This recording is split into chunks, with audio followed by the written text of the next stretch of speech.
From AI breakthroughs to billion-dollar deals, here's what's driving the U.S. markets this week. I'm Emily Carter, and this is your Cash4Dollar Market Update. In other news, POAT Technologies saw a significant surge today.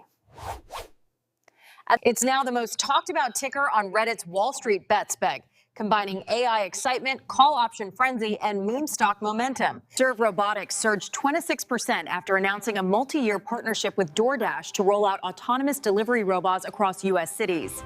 The robots are already serving restaurants in Los Angeles and soon across major cities nationwide. Drug giant Novo Nordisk announced a $5.2 billion deal to acquire Akero Therapeutics, strengthening its fight against liver disease. Akero's lead drug, EFX, targets MASH, a major liver condition affecting millions of Americans. Nvidia just received U.S. government approval to ship advanced AI chips to the United Arab Emirates under the $1 trillion Stargate UAE project.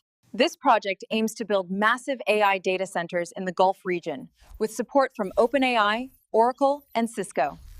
Ferrari revealed its first electric car, the Electrica, but scaled back EV goals, saying it's an addition, not a transition. Investors weren't impressed. Shares dropped nearly 14% after the announcement.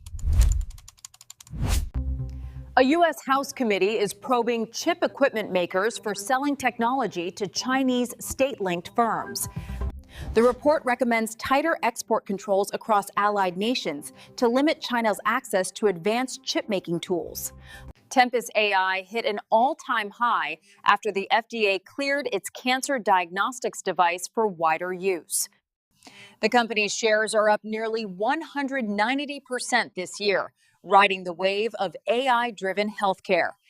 Bitcoin ETFs pulled in over $2 billion this week, with BlackRock leading the surge in crypto inflows.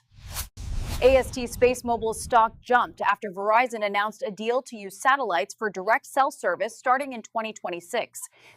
It's another step toward universal mobile coverage directly from space. Overall, tech and biotech led the gains this week, while automakers and semiconductors faced fresh policy challenges. And for Cash4Dollar News, I'm Emily Carter. Stay informed, stay confident to find, and keep watching the markets.